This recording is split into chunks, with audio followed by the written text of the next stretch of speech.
Hi parents, I'm Melissa Dugard and I am the Honors English 100 teacher. I wanted to take a few minutes today to speak to you a little bit about the class and also to introduce myself and to speak of some procedural things. Obviously, just to address the proverbial elephant in the room initially, of course, this year is off to a very much unprecedented sort of start. So the procedural things that I will be speaking about, are new to me and also new to your students and to you as well. So a little bit about me first. I actually grew up in Rutherford and I've been teaching at the high school for 20 years. I've been teaching Honors English 100 for about, I would say, 18 or 19 of those years. In that time, that curriculum has changed, so I'll speak about the curriculum shortly, but I just wanted to talk about some procedural things first. So as you know, right now, we are running double A days, double B days, double C days, and double D days. Right now, the English department is Zooming with the students on the first of each letter day. So the English classes are Zooming on A1 days, B1 days, C1 days, and D1 days. I have a recurring Zoom link that I posted initially one of the first days of school that the students should be accessing on all of those first letter days, and they should access that link immediately. I know Wi-Fi might be an issue, of course, at home.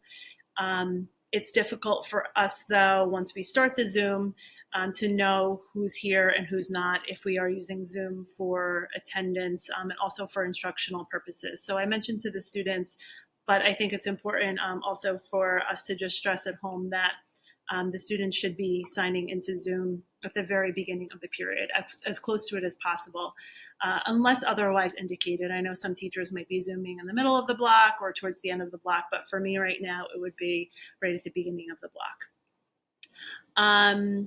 For the fully virtual students, I did mention also on Classroom that there's a chunk of time in the afternoon that the teachers are available if they need one-on-one Zoom sessions, if they need extra help with anything. So between 1:30 and 2:30, they can have, the teacher's full attention. So I mentioned that as well.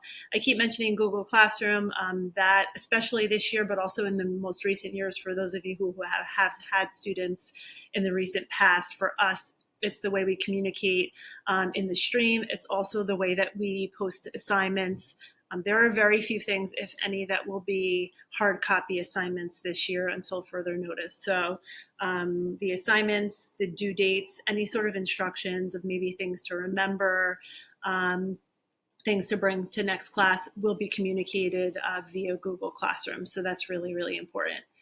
This is a learning curve for all of us. So those of you who know me, because maybe some of your older children have had me, know that I tend to be, just honest with the kids, and that hasn't changed. And in fact, it's even more prominent this year, I think, for all of us, because, we're not robots and we're all humans and we're all learning. So I think it's really important that we're patient with ourselves, that we're patient with each other, being that, they're freshmen too. I mean, there's a lot of transitioning going on, and I let them know that it's important to me that they communicate with me. There's no way for me to really know, especially without really knowing most of them now, there's no way for me to know exactly what they're struggling with or maybe something they're nervous about. So please encourage your students to speak to me and to communicate with me anything that they might be struggling with, not just content-wise, but anything, just human being to human being, if they couldn't make a deadline or anything like that. I think it's really important that we're just all talking to each other still. Speaking of the communication, I also let them know that as awkward as it might be for us in the beginning, we will still be doing presentation type work. Of course, the assessment of the presentations is much different than it used to be. For me, I don't think I could ever assess presentations, rigorously, quote unquote, because of us being masked, but I don't want to lose those presentation skills, and I don't want the classroom to be a silent place at all just because we are masked.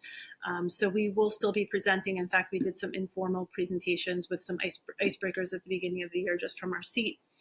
We will still be doing partner work where they're sharing docs with partners. There will be some difficulty with that and some kinks to work out initially, of course, because with the students, who are in class in person in that cohort, it could be easy for me to instruct them to share with each other or even just to turn their chairs, um, maintaining social distance, but still being able to talk to each other. For the students who are at home, that is a different story. So they have to, be electronically sharing with each other. And even for the fully virtual students, they are still expected to be engaged in those sort of activities. But that is something that is done either with me assigning them a partner or with them, partnering off with someone who is also home. So that's something that will be important, that we still are able to maintain that sort of partner work or small group work, even though we won't be working with each other like physically closely, obviously. Um, as far as the curriculum is concerned, all the students have the course outline on Classroom. Our textbook for this year is called the Norton Sampler, and this textbook is a book that we just started working in this week. We start with the descriptive writing unit, and it's a way for us to just start to tap into those descriptive writing skills. Some of the students who have taken creative writing in the past, or even if they write on their own, they usually really enjoy this unit, and it's a way to just kind of start off light and ease into the rest of the material. Since this is our textbook, what I tend to do is just flip flop back and forth from the textbook to a paperback, from the textbook to a paperback, or textbook to novel, textbook to play. So it just mixes up the curriculum a bit. The first paperback or first play that we're reading is Romeo and Juliet, so you will be seeing this home shortly. The fully remote students should have already gotten their books. So this is called a consumable, which means that the students can write in them and then they can keep them.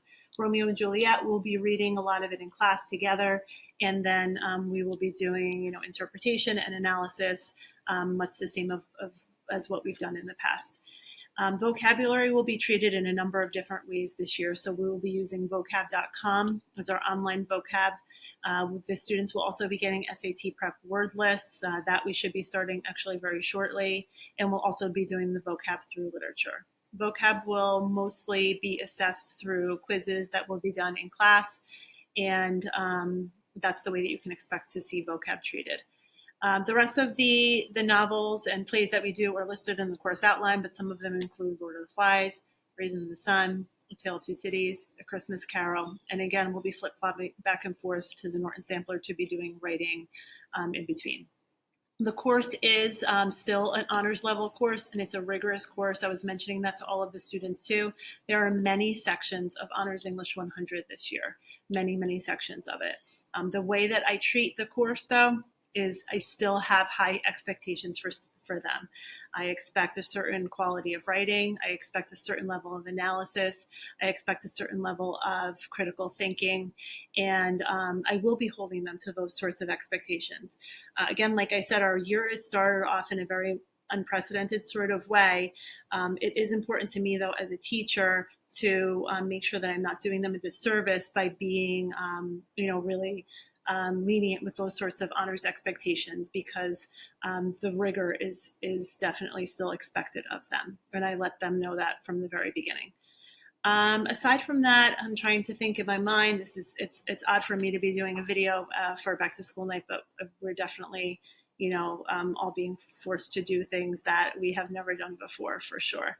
So I wish that I could have met you guys tonight, and I look forward to hopefully meeting you sometime in the future. And please reach out to me with any concerns or questions that you might have. And I hope all of you stay well. And I look forward to working with your students this year. Thank you.